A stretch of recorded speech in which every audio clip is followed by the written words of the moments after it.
Hi, everyone. My name is Frida Polli. I'm the CEO and co-founder of Pymetrics, and I actually think the title of the talk was Neuroscience and Big Data in Recruiting, but it's no big deal. You'll get it once I'm through my talk. So my background is I'm a cognitive neuroscientist.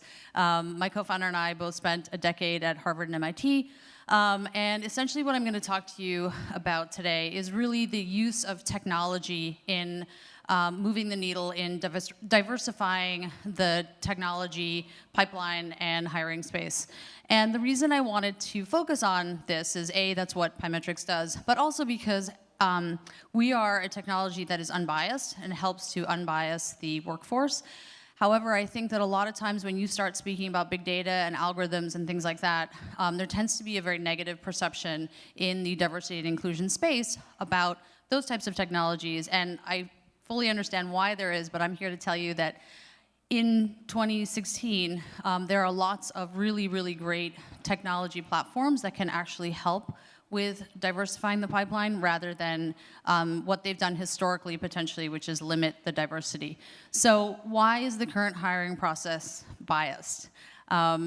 Hopefully you guys are all convinced that it is. There's lots and lots of research showing that there is. So there's really two reasons. The first one is that humans, as we all know, it's been written about a lot in the press, have unconscious bias, and we see that when people go through resumes and don't hire people with female names or ethnic sounding names, and there's been tons and tons of research on this, and that's obviously a big problem that the previous speaker spoke about and we've all heard about. The second thing, which is a little less known, is that there's actually systemic bias, or maybe some of you know this. The diversity and inclusion folks that I speak to a lot at organizations are aware of this. But there's actually regulation, unfortunately, that was developed a long time ago that actually allows for systemic bias to enter into the hiring space by the use of sort of legacy assessment tools. And it's a whole legal thing, which I won't get into, but just to make you aware that it's not just unconscious bias that's leading to the lack of diversity in tech hiring and other spaces, but it's also the fact that regulation, unfortunately, is still allowing these legacy systems to introduce bias. And I can speak to anyone later if you'd like about this. But so essentially what we really need to do is focus on how technology can be a force for good and a force for change. And we need to think of technology as acting as an unbiasing tool rather than how it may or may not be used today, which is as a tool that may be perpetuating some of the bias that already exists in the system. And this is Iris Bonet, who wrote a wonderful book about gender diversity and speaking about how we should think about when we're thinking about hiring, we should learn from blind auditions. And what did blind auditions do? They essentially took out all forms of unconscious and systemic bias from the hiring process and led to women participation in orchestras going from 5% to 35%. So I just want to mention that there are a lot of tools out there, for those of you that know or don't know, that are really systemically trying to advance diversity in the hiring space. There's Gap Jumpers, which is a great tool that basically hosts auditions, and they are bias-free auditions. There's Blendor, it's a new tool that just came out, that tries to reduce the bias in resume review by unbiasing resumes. There's Jopwell and Intello that focus on sourcing diversity candidates. There's also Pymetrics, which is I'm going to take a moment to focus on, only because I want you to understand how these types of technologies can actually be beneficial rather than detrimental to hiring diverse candidates.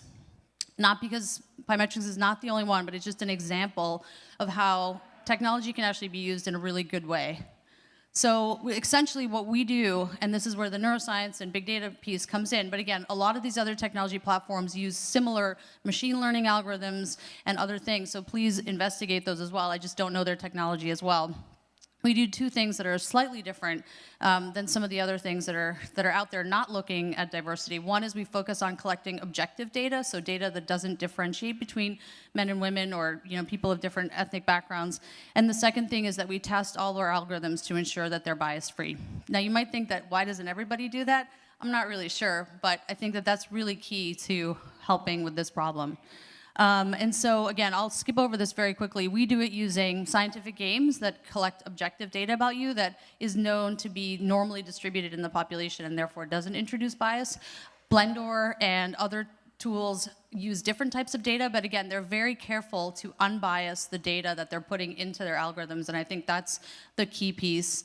And then the second thing is data science or machine learning. You know, there's been a lot of things out there in the press recently of algorithms that are biased because they're left unchecked and so on. That is true. I will not at all claim that that's not true. However, I think that when a company is carefully checking their algorithms and ensuring that there isn't any bias in them, they can actually be used as a force for promoting diversity. And so ultimately what we end up with and what these other technologies end up with is bias-free algorithms that can really help the human recruiter or whoever is in the position of making the hiring decisions really move the needle in the diversity space. And I just want to give you a couple of examples of this that we've seen already. So this is not in technology, this is in finance, but finance has very similar issues to technology. And the company we worked with had struggled for years to get gender equality in their pipeline, had tried many different types of things, and was truly committed to this, and used Pymetrics algorithms, again, for the first time last year, and saw a movement from 80% male candidates and only 20% female candidates to 50-50. And that was just in 1 year, and they've done that 2 years in a row. So it's just to show, again, this is one example of an algorithmic technology, not the only one out there, but it really just goes to show that using technology can really be powerful in moving the needle. In a similar situation, we worked with a technology consulting firm that also had diversity issues.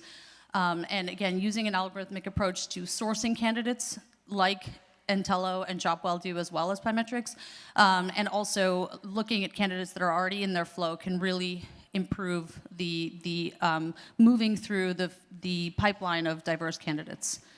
So I'm going to skip over this. So just lastly, I want to leave you with this, that there's clear economic as well as social benefits to diversity. And again, I'm all about the social benefits as a venture-backed woman CEO.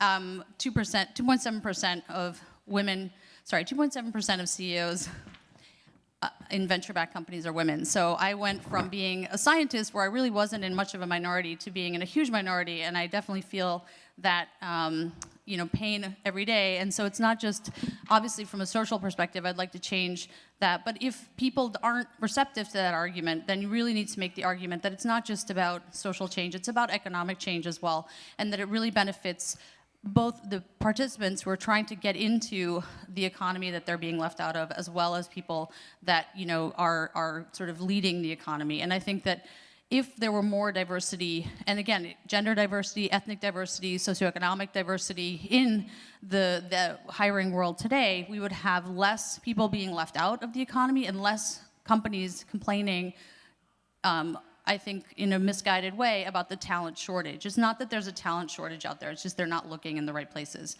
And I think that technology as well as human-guided efforts can really help us move the needle. Thank you very much.